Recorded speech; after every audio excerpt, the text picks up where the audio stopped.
Bonjour frères et sœurs, mes enfants, mes nièces, mes neveux, mes amis, mes proches. Je vous dis bonjour. Que la paix de Dieu soit avec vous, soit avec nous tous. Ok, je vais vous parler du confinement.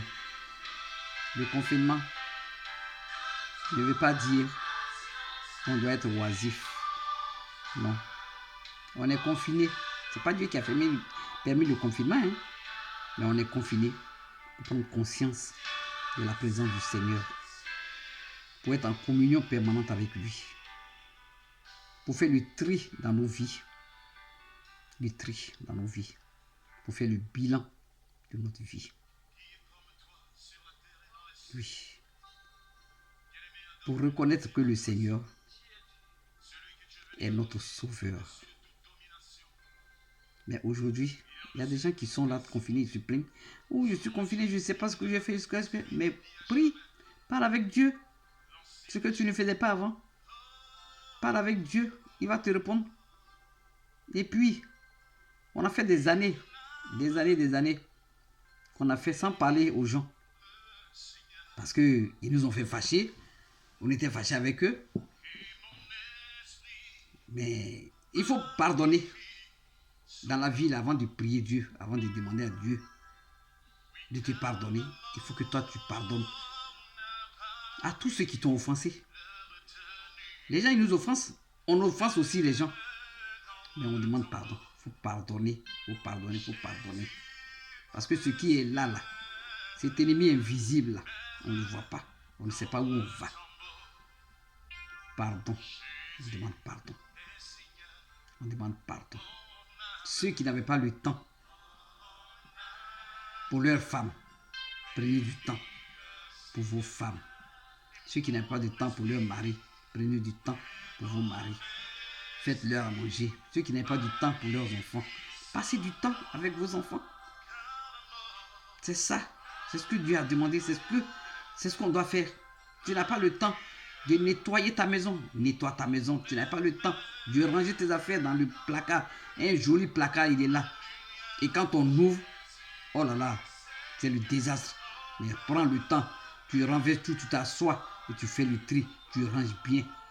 Ce qui doit être ensemble, va ensemble. Ce qui doit être ensemble, va ensemble. Et c'est comme ça, dans ta cuisine. C'est ça quand on dit de faire le tri, de faire du rangement dans sa vie, c'est ça. Tu commences dans ta maison. Tu commences là. Puis il faut passer du temps avec Dieu dans la louange. Dans la louange parce que l'ennemi invisible, ce n'est pas fusil. Excusez-moi, ce n'est pas un fusil qui arrive et puis tu dis, ouh, voilà quelqu'un qui arrive là, il a un fusil, je vais me cacher. Sous le buisson, il ne me voit pas. Non. Ce virus-là, on ne le voit pas. Tu te caches où tu ne sais pas. Tu sors où tu ne sais pas. S'il est dans la rue, s'il est dans ta chambre, s'il est où tu ne sais pas. Mais quand tu passes du temps avec le Seigneur, ton cœur, même si le virus est près de toi, là, tu n'as pas peur. Passons le temps avec le Seigneur. Passons le temps avec Dieu. Il est le seul qui peut nous sauver. Il est le seul. Le seul. Parce que le nom du Seigneur Jésus, il est au-dessus de tout le nom. Et le virus, les gens lui ont donné le nom. On dit coronavirus. On passe ici Ebola. On passe ici grippe aviaire. On passe ici. Non, attends. On est fatigué. Les tempêtes ont leur nom. Les cyclones ont leur nom. Le vent qui arrive là, il a son nom. Tout ça, c'est quoi? La pluie a son nom. Tout ça, c'est quoi? C'est Dieu seul. Et tous ces noms-là sont en bas. Dieu là. C'est ça, c'est notre tête là. C'est comme notre tête. La bouche est là, le nez est là. Les yeux sont là, les oreilles sont là. Et la tête là. Dedans là, il y a le cerveau. Et c'est Dieu qui est le cerveau. Parce que quand le cerveau dit, la bouche même ne bouge pas là, elle ne va pas bouger. Quand le cerveau dit, les yeux sont fermés, tout c'est fermé. Quand le cerveau dit, les oreilles n'entendent plus, ils n'entendent plus.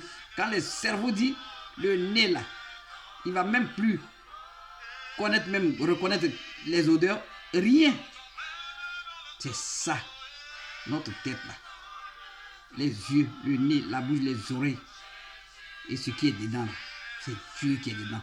Le cerveau, c'est Dieu qui est là. Donc, personne sur cette terre ne peut égaler Dieu. Ne peut égaler Dieu. Mettons notre vie dans la main de Dieu. Il fera tout. Aujourd'hui, les gens sont fait des complots pour dire en Afrique on va envoyer des vaccins. Mais on s'en fout de ça. Dieu va nous protéger tant que tu es dans la main de Dieu, là, le vaccin là. Dieu transforme ça en bonne chose dans ton corps. Dieu transforme ça, bonne chose dans ton corps. Les vaccins sont venus il y a longtemps que les vaccins sont venus. Les vaccins de variole qu'on nous a fait, de varicelle on nous a fait, de fétide on nous a fait, tout ça là. Ils ont commencé par l'Afrique. Moi j'étais petit, on m'a fait un vaccin sur le bras ici. Mais ça nous a fait quoi? Et ils avaient peur de faire ça ici parce qu'ils se disent que s'ils font ça ici, ils vont mourir. Mais ils ont fait ça. Mais on est là.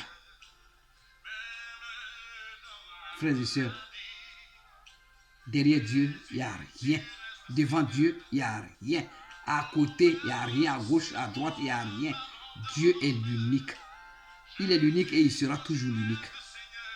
Il est incomparable. Son amour.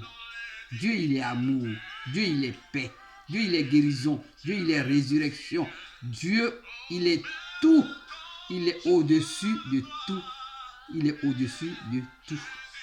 Mettons notre vie dans la main de Dieu. Mettons notre vie dans la main de Dieu. Mes enfants, mes nièces, mes neveux. Mettons notre vie dans la main de Dieu. Moi, est-ce que je savais un jour que j'allais parler de Dieu?